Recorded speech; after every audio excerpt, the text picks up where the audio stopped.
Thank you for inviting me to the conference of Sefer. I want to be present in spirit. Therefore, I'm sending you a message by YouTube. Sefer is very, very dear to me, and of all the activities I was participating in, as far as the joint and the former Soviet Union, Sefer is a very, very important accomplishment of the people who are today the leaders of the organization and who were the leaders when they established it in Moscow.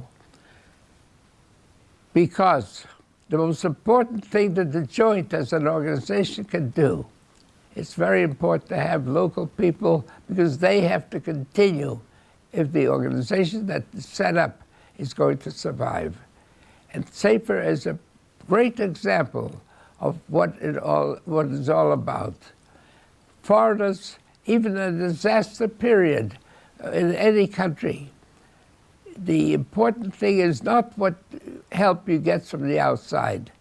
It's what people in the area where the disaster took place can carry on after the disaster has been dealt with and the country benefits from the gift or the help that was sent to the place from a foreign organization. Why do I say this?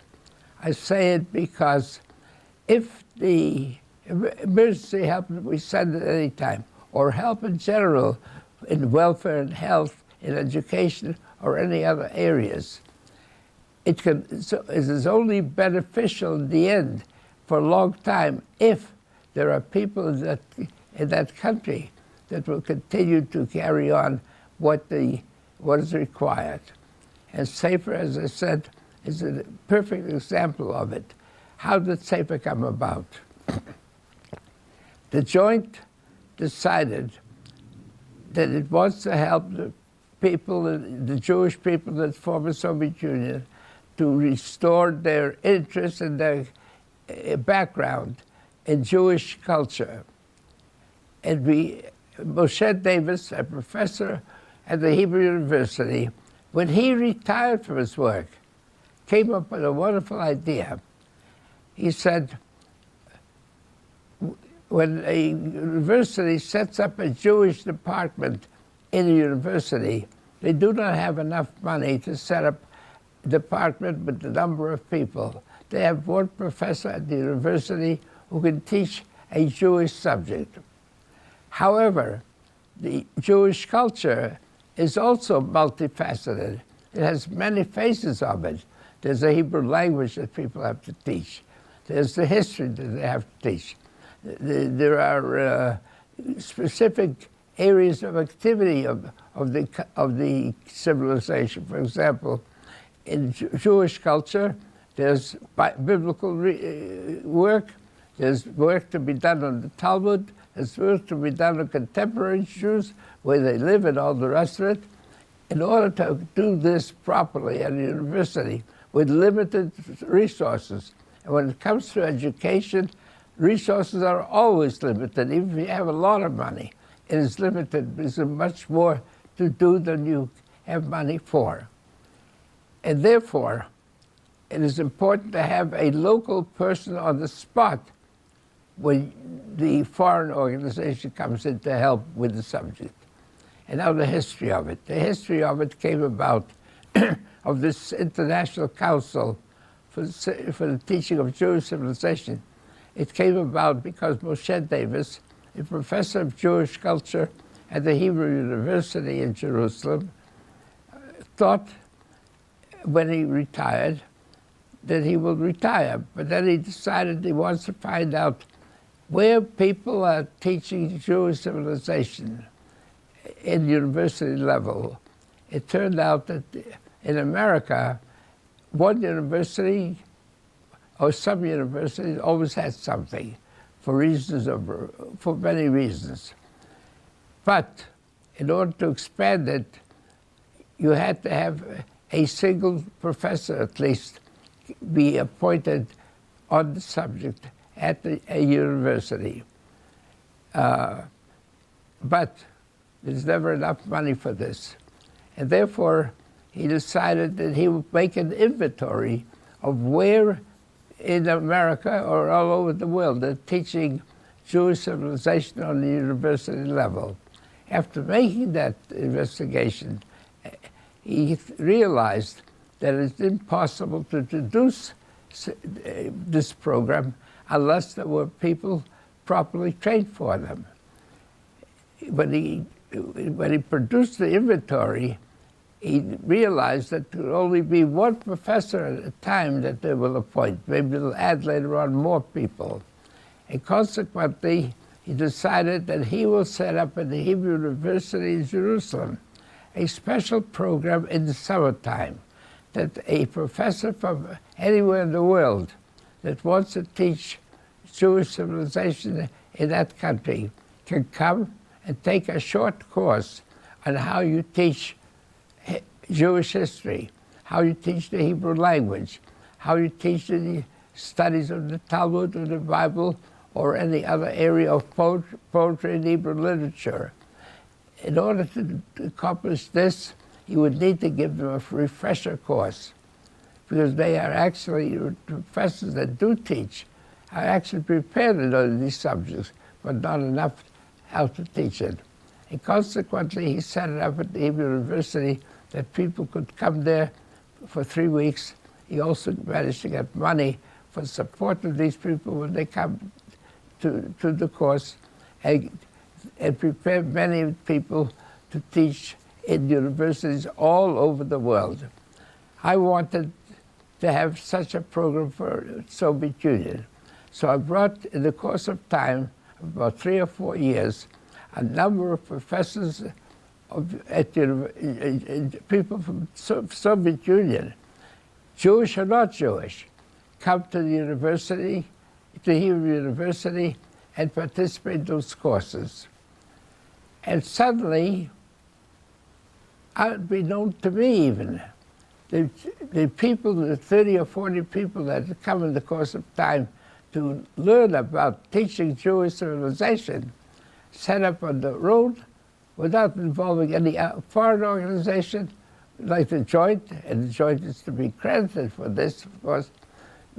He came back and set up a program of their own. They said if the Hebrew University can teach it, we in Moscow can do it for the 12 other states of the former Soviet Union that have universities where they teach these programs.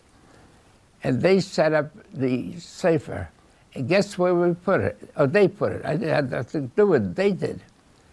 With the help of my good friend, Professor Velikhov of the Academy of Science in the Soviet Union, and in the building of the former Soviet Union Academy of Science, in the building of the Russian Academy of Science, which is now. They set up a program in Moscow and began to invite and find other resources to support them, to invite people to learn how to teach Jewish civilization in these states of the former Soviet Union. This is a perfect example of how I believe the Joint and I believe other foreign organizations should work when they come into a country that they want to assist. Before I conclude my remarks, I want to add that it's very, very important to remember the people who were responsible in setting it all up. Viktor Bachelova, Rashid Kaplanov from the Soviet Union, who were the people who came to Jerusalem to learn about it, and many, many others among you, people that I can't see now, but of course I include all of you as being responsible for setting it up. But there were 2 professors in particular during my time when it was all established in the former Soviet Union, Professor Nehemiah Lev Zion and Professor Yom Tov Assis. Just these 2 people were the persons from from Israel, who were in charge, or were headed up at the time at the Hebrew University, the program of how to teach Jewish civilization, or the International Council for University Teaching of Jewish Civilization in Jerusalem. It is a representative of that council, the representative of the council here in Jerusalem, where I am located, that they went to the Soviet Union at the time to make sure that this program was properly established. As a matter of fact, I might add a funny story to it. When the Goldman was requested to do it, and we didn't have any money, he said, "You don't even have the money, the $200 to bring me from someplace in New York to come to New York." And I said, "I'll find the $200 to bring you from where you are to come to New York. However, I'll also find the money to make sure that you go to the Soviet Union and do it there, because I can only feel comfortable if the people who created it or are involved here, like Moshe Davis and the late Yom Assis and the Chavya Zion, are there to establish it." And so we did. And consequently, I'm very happy that in the Soviet Union, just as in America, or just as in anywhere else in the world, that a program like this exists, but it only exists by the help of the outside, with the help and continued help by the local people. So to Vika Moshelova and the people who are with you now in the council in the Soviet Union, greetings, best wishes. Since I'm preparing this message on video on December 31, 2013, I want to wish you all a happy 2014, a happy, healthy, and successful in what you're doing 2014. And greetings from Jerusalem to all of you, wherever you may be. Thank you very much.